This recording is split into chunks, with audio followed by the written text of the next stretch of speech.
And these are the new windows that were installed by Preferred Building Contractors at 4517 4th Street Northeast, Salem, Oregon. This is a house we did in Salem.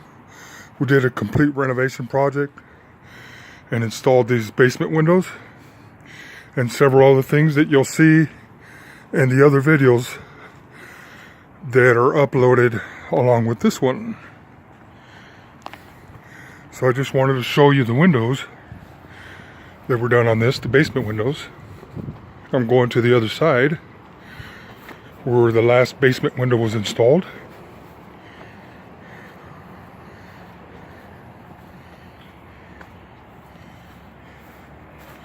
And that is right here.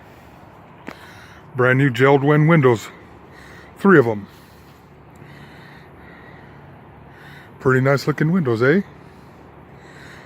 Thank you for watching our window installation project in Salem, Oregon.